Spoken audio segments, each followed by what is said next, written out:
Welcome to the Bringing Intimacy Back show, where intimacy is real.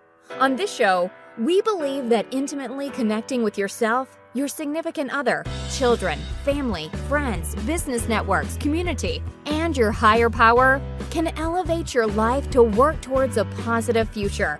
Thus, we explore intimate topics, inspiring life stories, spiritually and insightful tips on strengthening relationships. This show is hosted by Dr. April, a Florida licensed mental health counselor, relationship and intimacy therapist, board-certified telemental health counselor, national certified counselor, and a certified sex therapist. She is the owner of Vacation Counseling and Cape Coral Therapists, and the creator of the Intimate Connections newsletter. For more information about Dr. April's services and the Bringing Intimacy Back show, please visit bringingintimacyback.com. Check out past shows on Apple iTunes, Spotify, YouTube, or wherever you listen to your podcast. Now, let's get this episode of the Bringing Intimacy Back show started, because we share with you the secret power to intimacy to create a life you love, or love the life you create. Now, here's your host, Dr. April. Welcome to the Bringing Intimacy Back show, where intimacy is real. Well, I hope all you guys out there are doing okay today. And I thank you guys for listening or for tuning in to this show today.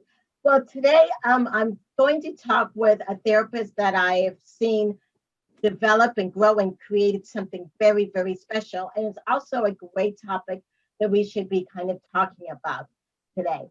So who I'm going to have on today is Sagastume. She's one of my therapists who's bilingual, and she's the owner of Restored Hope Counseling. Welcome, Jessica. Thank you, Dr. Brown. I'm very happy to be able to join in with you and just be able to have this type of conversation. Good, yeah. So our conversation today is going to focus on immigrant families navigating through relationships. So as we all must know that, in this time, this year of 2020, navigating through relationships and how the world is going is been very different and complicated and that kind of stuff. And so I want to tell you a little bit about Jessica, because Jessica's going to tell us about her experience, and she's going to help us talk about immigration and how that is affecting with families and stuff.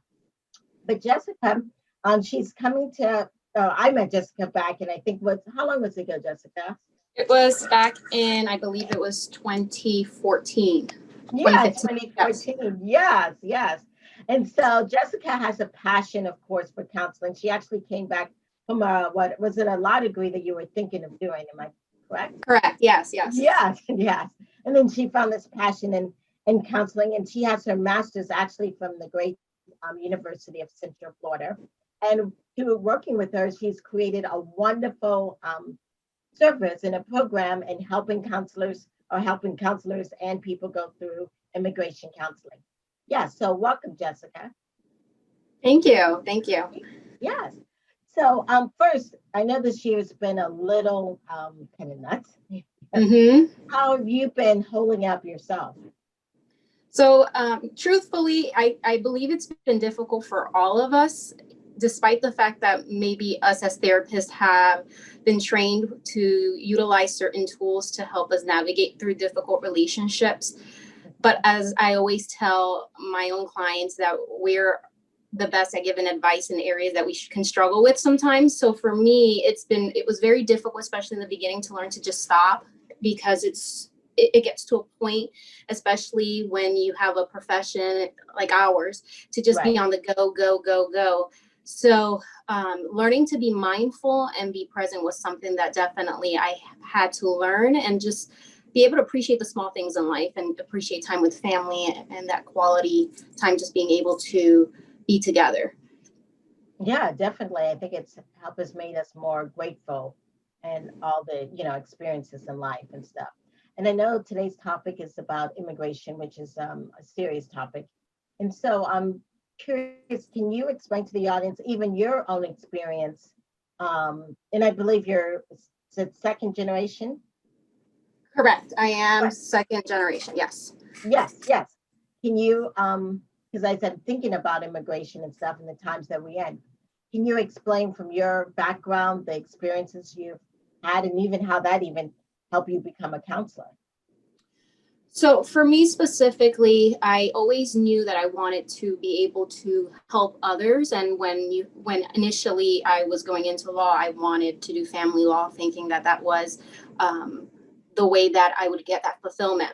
But along the way, through my own personal experiences of realizing that I definitely desire to be able to provide more of a community of support to those that were really in need, especially in the Latino community or Latinx community, I realized that immigration counseling was definitely a great niche.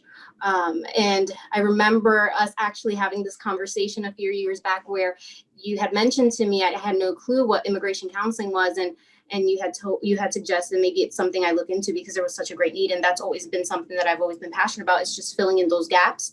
And so through immigration counseling, I realized that I had personal experiences that I could share, and I could connect with my own clients. So even though my family specifically, well, my immediate family, my parents, by the time I was born and I came to this world, they had my dad specifically had his documentation and his residency, but I did have close friends and I had former relationships where that was a reality for them, and just being able to see the stress and see the effects that played not only on their own emotional and mental health, but also on their family, the family system, was something that really caught my attention. And I was definitely happy that I'm able to provide a service to those individuals and be a part of the process of being able to find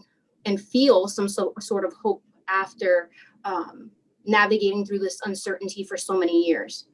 So for me, immigration counseling is the big thing with immigration counseling is being able to connect with the client and be able to provide them with a extensive psychological evaluation to determine the effects that not only this circumstance has had on their lives and their families' lives, but as well as triggers that have come up as a result of this case. So a lot of these individuals have their own personal struggles and traumas from past experiences that are not even related to this event. And so that's a big thing, is being able to have those conversations and really assess where they're at, and the importance of them being able to have the opportunity to be able to establish themselves here in the US. Right. And one of the words that you used in even describing this was hope.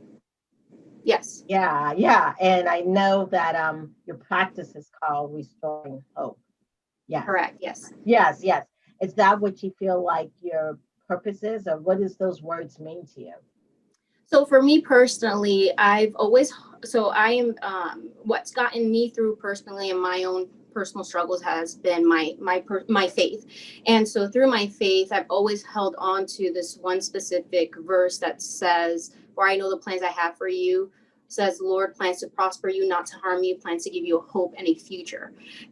Jeremiah 21:11. Yes. So that is where Restoring Hope counseling has come in, because for me, I have always felt that being able to connect through my faith has brought me hope. And it's important, I feel, that through this journey of self-healing and being able to grow, to be able to establish and hold on to hope, because oftentimes with individuals are at a breaking point, that hope is lost, which can lead to self-destructive behaviors and even bigger conflict than what they may be facing at the moment.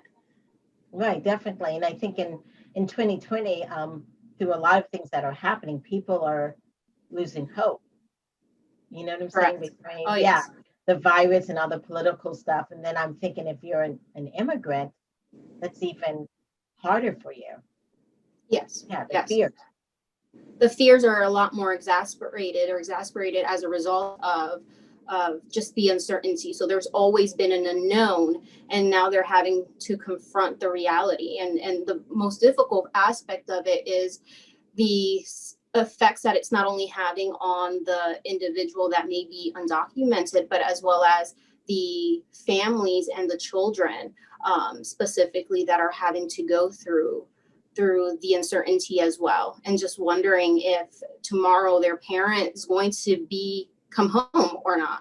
And so that's, a big struggle, and that creates a lot of even more detrimental psychological and emotional effects on individuals. Right. So you mean that there's kids out there that are wondering, am I going to see my parents? Are they going to come home? How scary that may be. Yeah. Definitely. That is definitely a big reality. Yeah. I remember one of my first clients that I had with immigration counseling. It was a father or husband that was trying to get the waiver for his wife to be able to be allowed back, because the mother had been detained and was sent back to her home country. And it had been 2 years since the mother had been back, and the last time the children had seen the mother was on their way to school, and the children were 9 and 12 years old. And so that had happened when they were 2 years younger. So we're looking at 7 and 10. So that in itself, is something that it is a reality for these children, of just really not knowing what's going to happen. Right. And so what makes it a difference in the sense that with immigration, some people think, well, I just get an immigration lawyer and deal with it. What would cause someone to think about getting a therapist also in this sense? Okay, so usually when it comes to psychological evaluations for therapy, at some point, the attorneys actually have been educated to realize the impact that an individual's emotional and mental health can have. So oftentimes, the way I connect with other individuals or clients is through attorney referral base.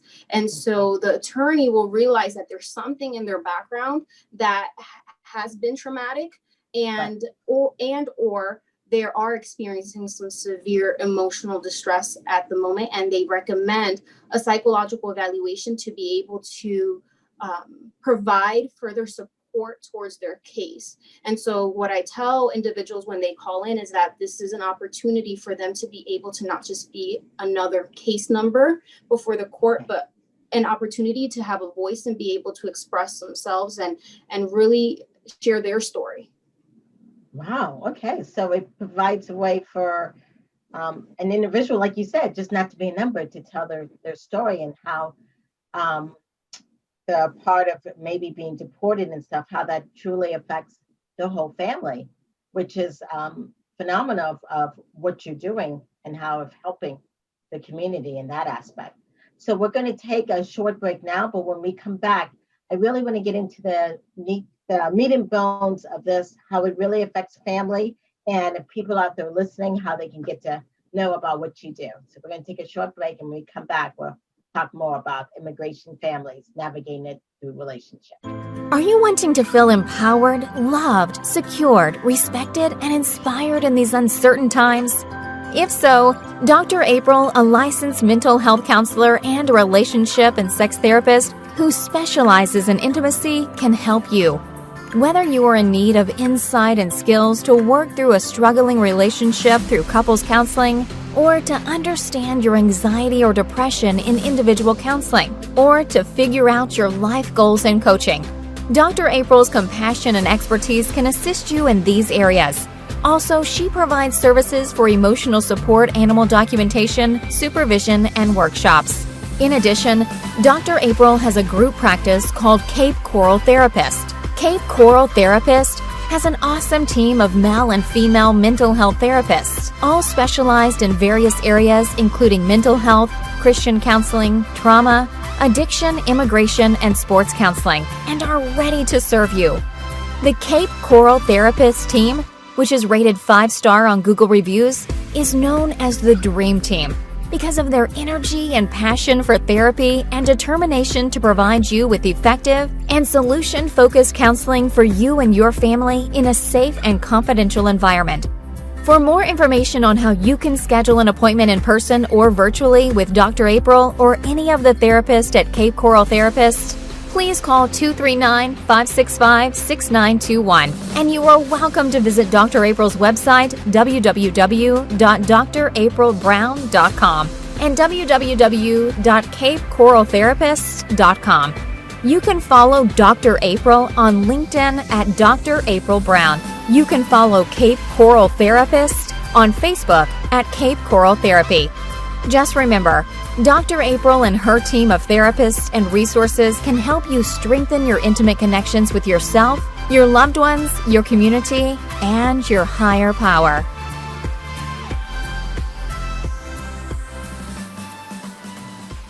Okay, welcome back to the Bringing Intimacy show, where intimacy is real.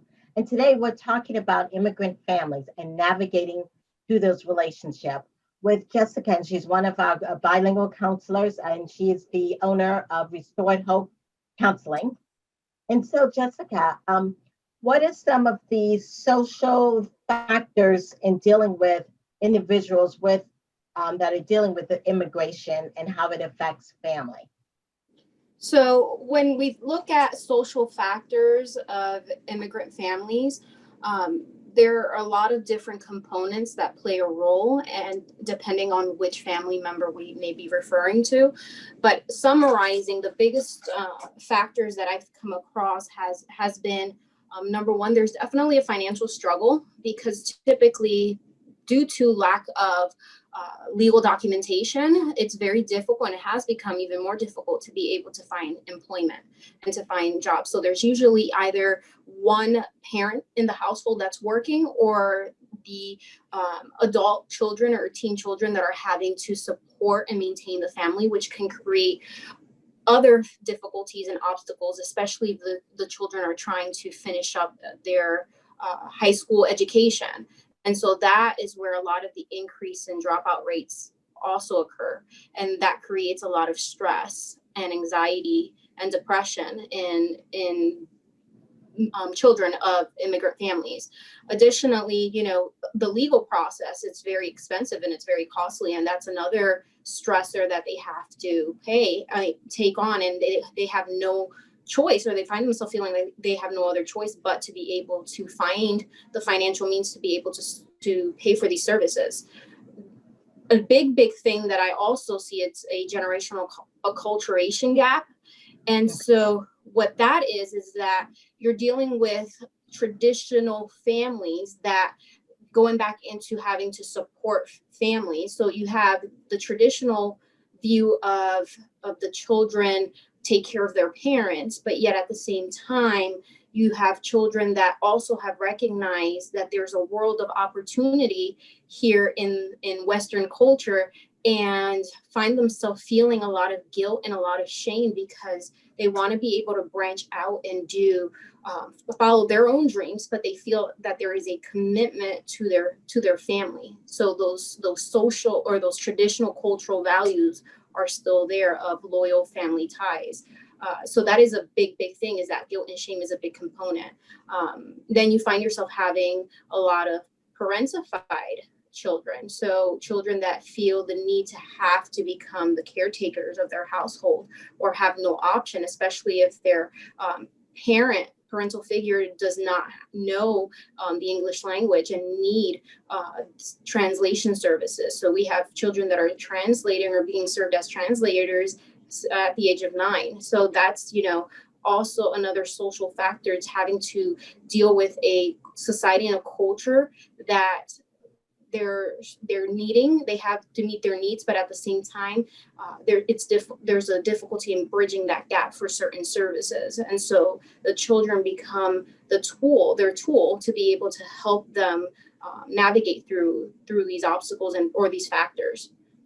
You said a mouthful, yes. And so definitely, as I was thinking and working as a former school counselor, I used to have a lot of children, like you said, who parents could not read the English language, and sometimes would have to miss school just to go with their parent to some legal thing or whatever the case may be, and hear all this adult information and feeling frustrated in that aspect.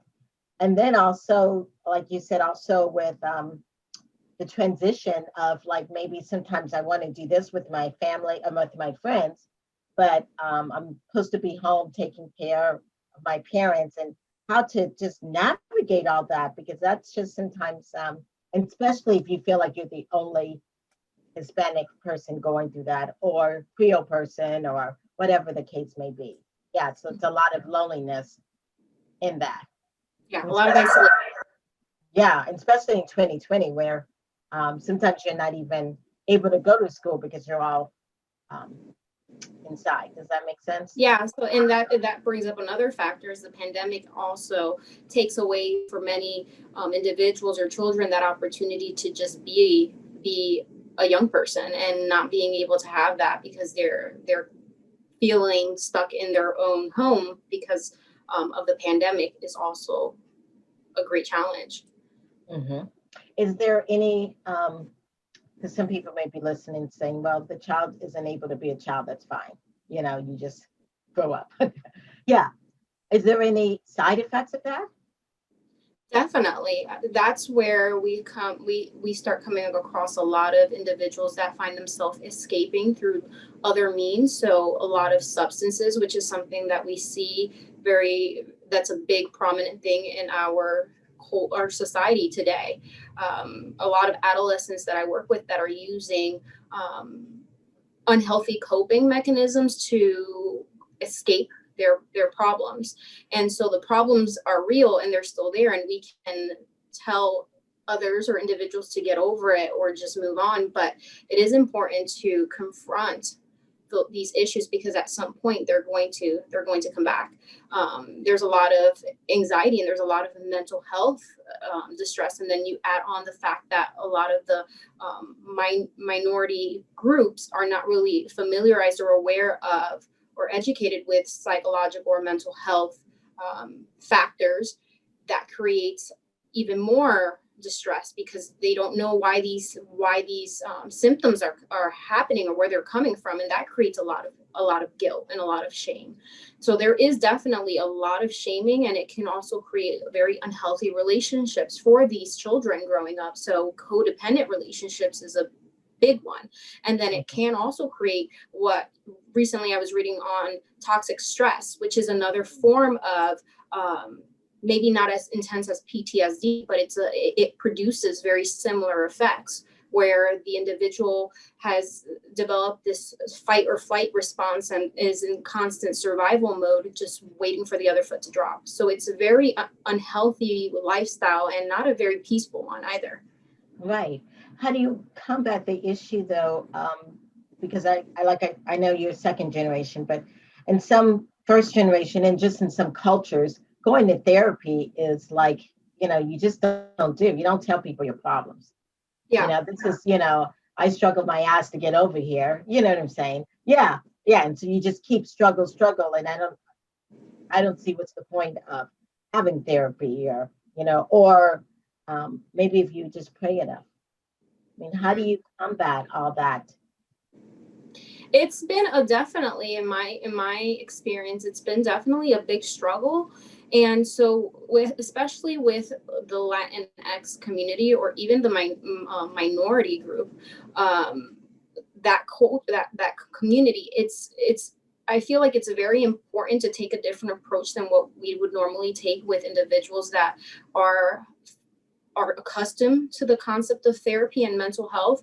I definitely believe that with this population, it's important to provide a lot of education, and they need that education in the beginning, and they need that reaffirmation of letting them know that it's okay to be able to have these type of conversations, and it's about breaking the stigma and undoing a lot of the unhealthy and irrational beliefs that have been ingrained before being able to even go through the process of therapy. And so it's a big component is being able to establish and build that rapport from the beginning with the client. And so what I tell a lot of clients is that, therapy and counseling is meant for everyday people that have everyday problems and are just really struggling on how to navigate through it. And so at the point when I receive or get calls from individuals that are, whether it's Creole or if if it's Asian or Latinx, there's a lot that's been built because they've avoided for so long, or they haven't known what the issue is, and so they're at a point of feeling desperate. So it's more about doing damage control than it is about taking proactive measures. So, big thing is that they're at that place where it hurts, and they really need some type of relief. So we definitely educate, and we work on addressing and increasing awareness of some of these belief systems that have been unhealthy, and working through a lot of emotional healing with the feeling of feeling guilty, feeling shame, and feeling anxious, which are like the big prominent ones. In today's culture, and especially in 2021, I know I've seen an increase of minority clients myself.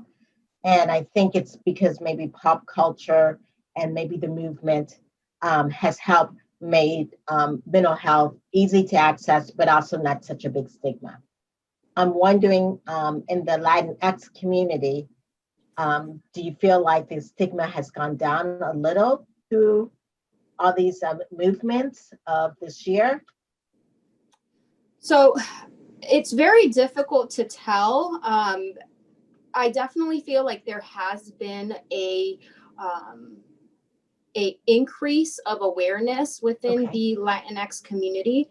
I am a part of a few Latin psychological organizations or a group of mental health professionals, and just being able to see the type of services that they are providing definitely indicates and shows that there is that increase of awareness. Definitely, I believe that a lot of the parents are at a point, especially, that they don't know what else to do with their children. So their children are advocating for therapy, and they're saying, I want to see a therapist. So I get a lot of that as well. I get a lot of parents that say, I really don't know how this is going to help or work, but I'm at my wit's end, and my child says that they need to see a therapist. So it's a lot of different avenues, but I definitely believe that the second generation, third generation are the ones that are really pushing for that.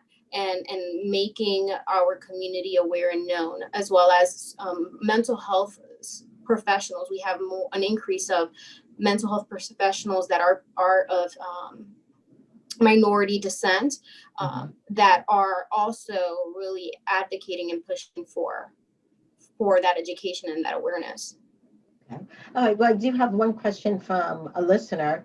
They're concerned that if they're an immigrant, and let's say they're an undocumented immigrant, that if they went to counseling, maybe someone would find out, or, that they could end up getting sent back just for going to counseling. Can you address the fears of, as a undocumented person, I need help. Is it safe to go to counseling or not? And that is a very important question, and that's a big reality, and that's a question I've been asked before. And the big thing and the beauty about therapy is that confidentiality is one of our number one goals, and that's a big part of therapy. And so the big thing is that I tell individuals is that what we discuss and what we talk about in therapy is definitely remains confidential. Of course, there are our exceptions and limitations when it comes to threat to self or others.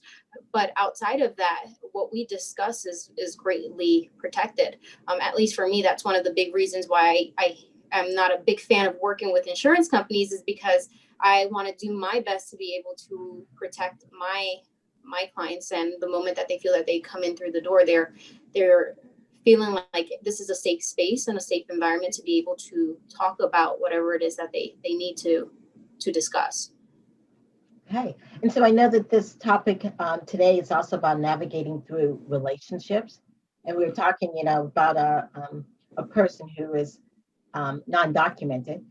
Does that also impact in the sense of, maybe I'm in a relationship and I'm an immigrant, and the relationship, it's getting unhealthy in the sense of being abusive. Are there resources or anything that I can do, or I'm just like stuck? Yes, definitely. It's interesting because through this journey of learning the legal process of immigration and what steps can be taken to obtain legal status, there's actually what we consider a waiver for individuals that have been victims of domestic violence. So what we call a VAWA, vic- uh, or this is where the domestic violence comes in. So victims of domestic violence. And so through this waiver, people who, or individuals that qualify are individuals that have been physically, emotionally, mentally abused by a spouse, in some way, shape, or form.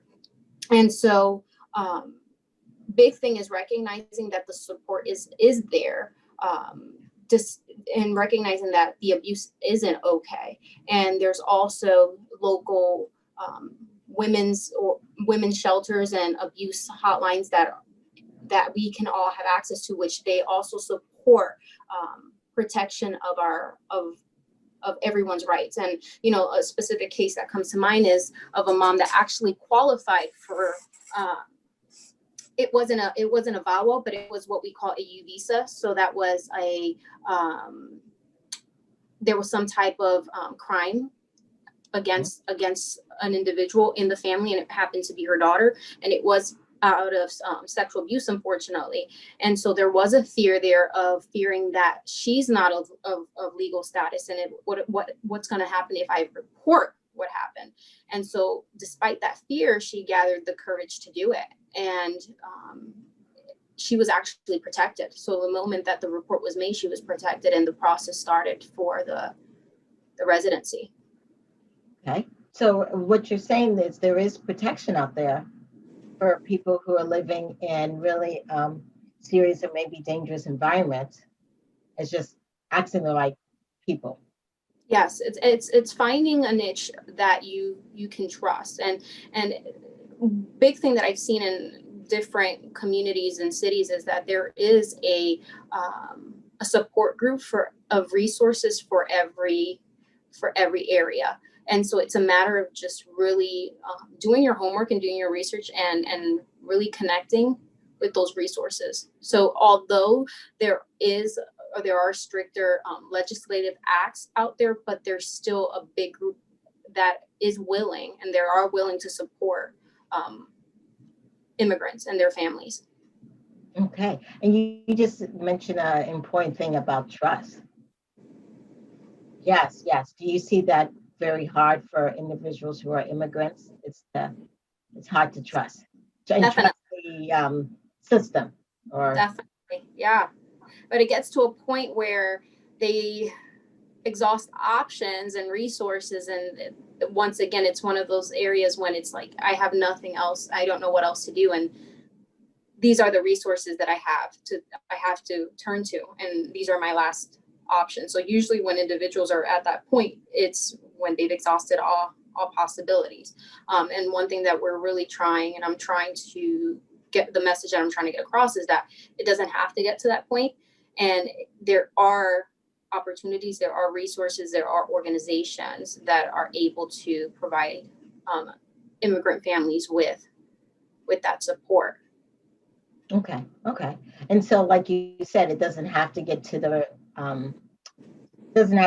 that big blow up, but there's support along the way. It's just finding that support in the community.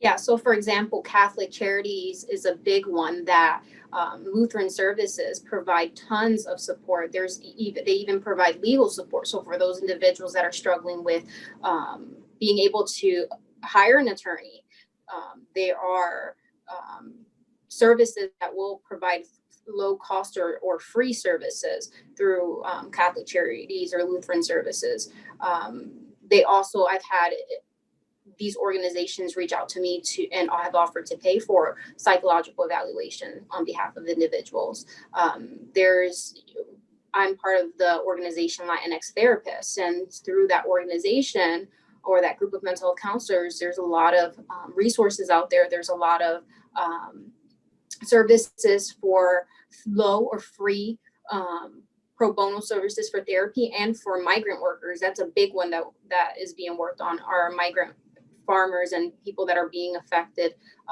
through this pandemic. And they're really getting hit hard because these are the areas where they really depend on agriculture to be able to make a living. And so, it's a matter of just being able to find those resources. Yeah, thanks for sharing that, because I know in our area we have a little area called Immokalee. Yeah, yes, and I know the pandemic really hit hard home for them in the sense of them getting treatment for COVID and a variety of stuff. And for some of these immigrants, they're not only taking care of their family, but they're also trying to send money back home. Mm-hmm. And like you're saying, to pay a lawyer and others. So it does get very expensive, especially if, most of their skills are just doing like handwork. So I'm glad that there are resources out there. So if we have listeners out there that are listening and wanting to know more about you and how, what services you can provide, you can take our next commercial break and just let them know about all the things that you offer and how to get connected with you. Yes, you can go on. Okay. So as I mentioned, I am a licensed mental health counselor here in Cape Coral, Florida, Southwest Florida area. I am also temporarily licensed in the state of New Jersey. I provide individual, family, couple therapy, as well as psychological evaluations for immigration cases. I provide all services in both English and Spanish. For those that are interested in any therapy services, including individual therapy for issues such as spiritual difficulties, anxiety, depression, OCD tendencies, feel free to give me a call at 407-545-3250, or you can email me at rhcswfl@gmail.com. So once again, that's rhcswfl@gmail.com. And we will be sure to provide you with the assistance or provide you with any type of resources or referrals that you may need. Once again, I am located in Cape Coral, Florida, at Cape Coral Therapist Office building. All right, thank you. Yes, and she has a practice called Restoring Hope Southwest Florida Therapy. Yes, thank you. Yes. So in this last part, I would like to talk about, because we've been talking about the issue, but I would like to give our audience some tips. So if we have people who are listening and maybe they're immigrants and they're struggling with themselves or in relationships or even blending the cultures, yes, can you give us some tips on how to navigate through our relationships? So big thing that I tell individuals, especially if they're not 100% about seeking therapy, is just self-education. It's a big one. So just being able to read on acculturation and overcoming stigmas in minority cultures. So, if we're referring to Latin community, Hispanic community, there are tons of resources. There are tons of podcasts out there that provide insight and awareness. Another thing that's also... Do you have a name of a few podcasts? Or yes. There is Latinx Therapy has a podcast. Black Girls podcast is another one for African Americans, and those are like the big major ones that I have listened into and have been very insightful. But there are tons out there. It's a whole world, and it's a matter of just searching therapy, and you will see all of them pop up. You can type in your culture, and you can then include therapy, and those will pop up. So it's a matter of just, like I said, searching and being interested. That's a big thing. And then also recognizing that, it's okay to be able to seek out services if you are feeling overwhelmed and struggling, and just being able to recognize that mental health is real. And oftentimes it's a matter of just being able to work through and find healthy ways to be able to confront our situations and just be able to acquire the necessary tools to find that relief. Specifically with relationships, what I often tell individuals is that it's important to recognize that when we're facing or they're facing difficulties, oftentimes we enter into this tug of war battle where we're both wanting to, or both partners are wanting to pull against that rope, and the stress is building and they keep pulling even harder, and it becomes, or it comes to a point where their other half becomes their enemy rather than fighting against the problem. They're fighting against themselves. And so it's a matter of just learning to recognize that they're a team, and it's important to put down the power struggle and be able to work against the problem, which is what I often say. It's about looking at it from a different perspective and trying to find a solution, and just being able to have those conversations, recognizing that at the end of the day, the goal should be the same, which is to be able to be happy and have a happy family. And then, recognizing that communication is a big component. And so what I tell couples all the time is that prior to entering into the relationship, each person has their own story. And so they carry what they call, or what I call, their own imaginary filter that they filter and they perceive life through. So I don't know if this has ever happened to you where you're having a conversation with a loved one, and then all of a sudden it goes from a conversation to an argument about something totally different. Right. And so it's about like stopping and saying, okay, well, how did we even get to this? And it's because that imaginary filter is kicking in, and what we're trying to express is not being perceived in the way that it's in the way that we're saying it. And so it's a matter of learning how to take a moment to stop and take that time out and just really reflect, and then come back together and be able to have those clarifying questions to make sure that what we're receiving is actually what is being expressed to us. So oftentimes in relationships, the big thing that I've noticed is just a lot of miscommunication and really not knowing how to move forward from assuming. Mm-hmm. And so just learning how to, take that moment and say, I just want to make sure that I'm hearing you correctly. Right. This is what I'm getting out of what you're telling me. Is this what you're meaning? Is this what you're saying? Just by being able to do that, that can make a world of a difference.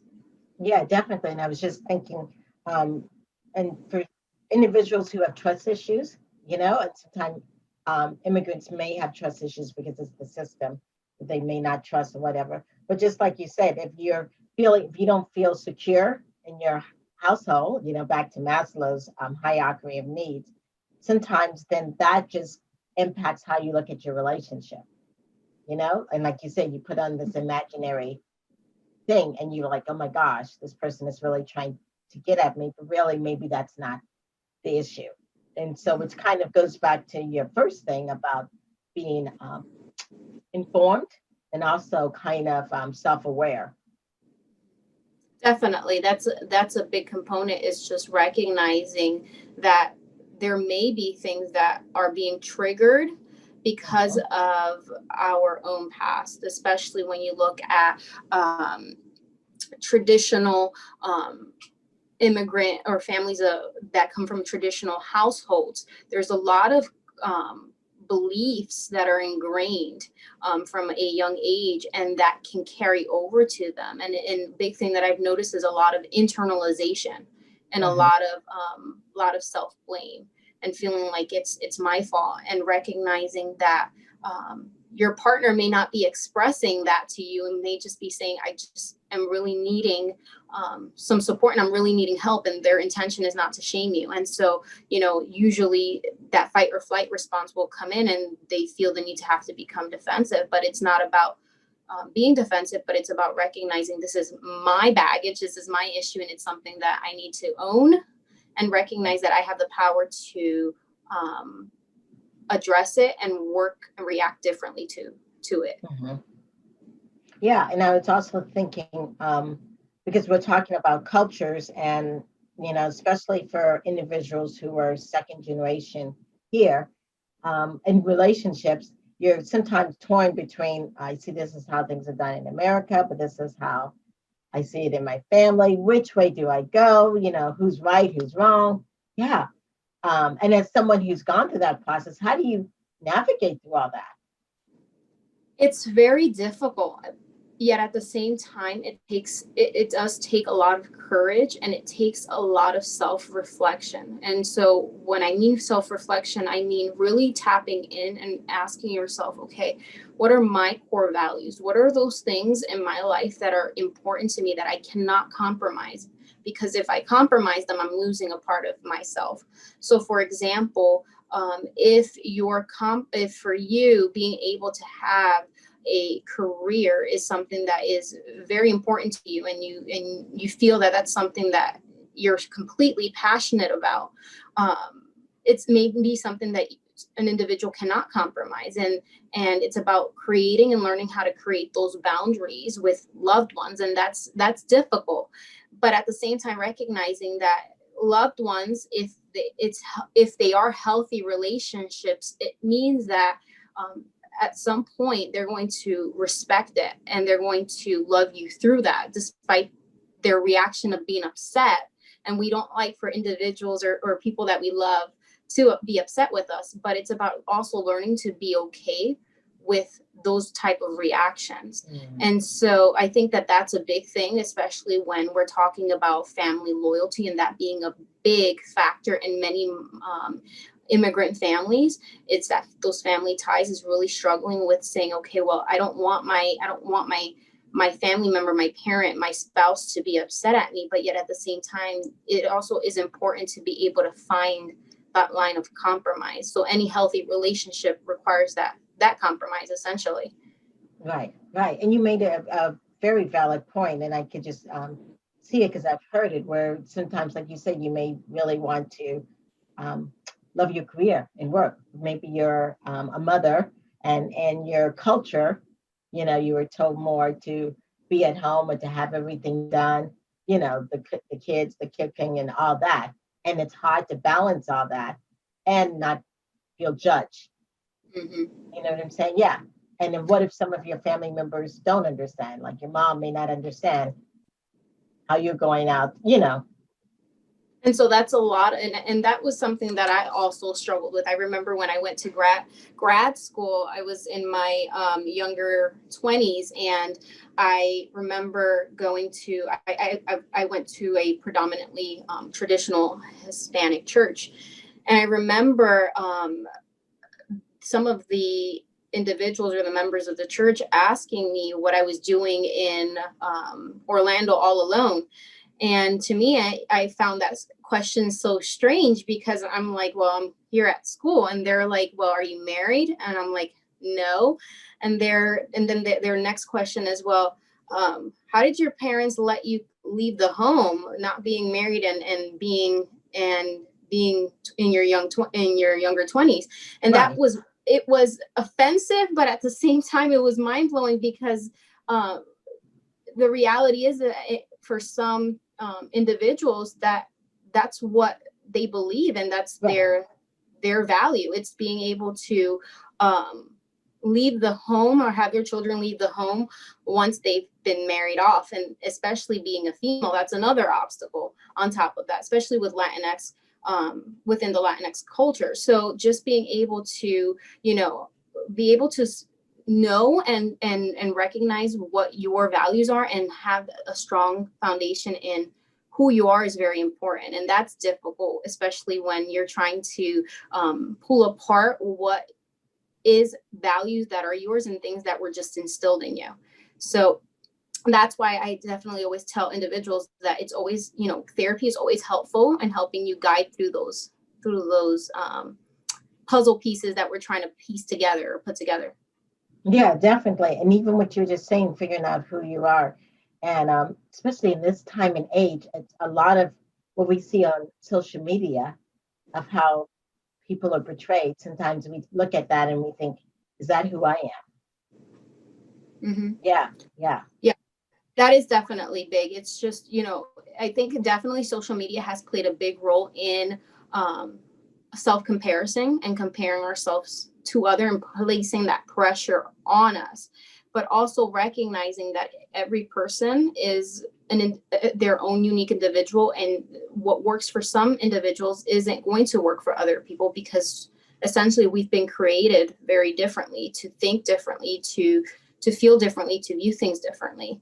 And so it's about embracing our individuality and being able to accept that. And I definitely feel that a big component of a lot of the stress that individuals face is just feeling that pressure, that societal pressure, the family pressure, and just learning to be okay with who they are and not trying to live their lives through other people or for other people, which is a big thing. So I definitely feel like, you know, even going back to issues that immigrant families may face, there is definitely an identity crisis.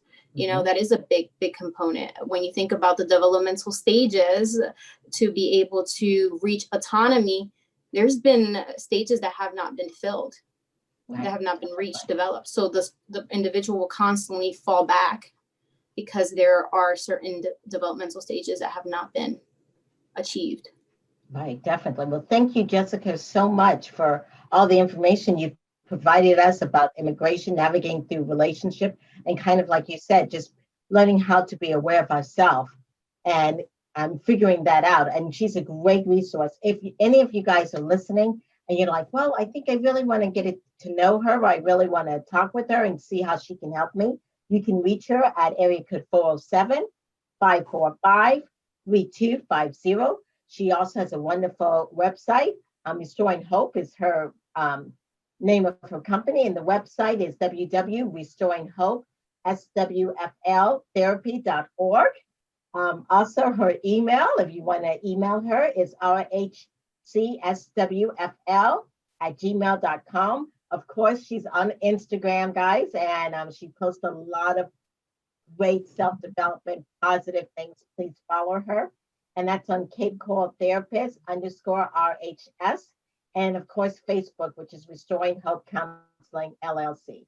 Thank you so much, Jessica, for being a guest on this show. I really do appreciate it. You're welcome anytime. Thank you so much for allowing me.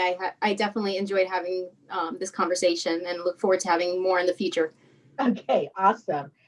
Check out, if you guys want to check out her and the rest of the therapists here, it's www.capecoraltherapist.com. If you enjoyed this show and would like to see more, it's Bringing Intimacy Back. Check out our website at www.bringingintimacyback.com. Thank you guys so much.